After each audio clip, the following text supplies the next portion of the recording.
Nachádzame sa v základnej škole Slatina nad Bebravou. Je to jedna zo škôl, ktoré sa zapojili do pilotného testovania projektu Biomimikry. Dneska organizujeme Deň biomimikry a našim cieľom je ukázať deťom, že od prírody sa môžeme veľa naučiť a dúfame, že si to dneska užijú. Deň biomimikry odštartovala možnosť pohľadkať si netopiera a dozvedieť sa viac o jeho supertalentoch. Ako nočné lovce si netopiere vyvinuli schopnosť vidieť ušami, ktorá inšpirovala inžinierov k vývoju zvukového senzora. Ďalšími aktivitami boli príklad aktivita na biofilný dizajn, na biofíliu. Ďalej to boli aktivity ako pes, výborný ňuchač, aktivita so suchým zipsom alebo inšpirácia bodliakom. No a takým highlightom dnešného dňa alebo dnešného biomimikry dňa bola prednáška pani docentky Zuzany Tončikovej zo Zvolenskej univerzity aj s jej doktorantkou Katarínou Čúzovou, ktoré našim deťom porozprávali, ako sa už pracuje na takej profesionálnej úrovni s biomimikrami. Moja prednáška sa týkala biofílie v priestore, ktorá je veľmi obdobným odborom k biomimikrii.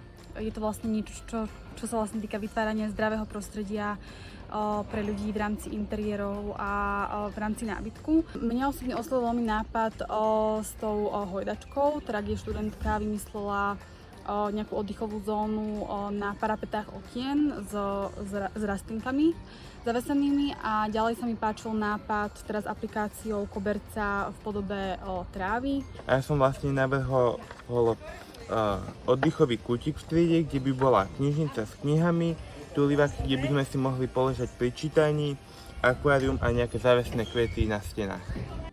Ďalšie aktivity počas dňa biomimikry boli zamerané na predstavenie inšpiratívnych vlastností prírodných organizmov.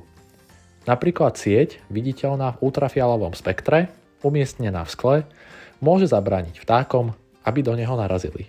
Ďalšou inšpiráciou bol bodliak, podľa ktorého vznikol suchý zips. Inšpiratívne môžu byť aj kvety púpavy. Najviac sa mi asi páčilo to, že vlastne hlavne je to kolektívna práca, sa tak viac zblížime a k tomu sa aj veľa naučíme o prírode. Páči sa mi asi taký pojem, ako je najviac z biomimikry to, keď púpava akože fúka vietor, tak podľa toho vznikol padák. Dnes sme v podstate chceli deťom ukázať, čo to vlastne sú biomimikry, vysvetliť ten pojem, trošku ich nasmerovať na to, aby si všímali prírodu, aby si všímali živé organizmy, aby sa od nich dokázali učiť a inšpirovať.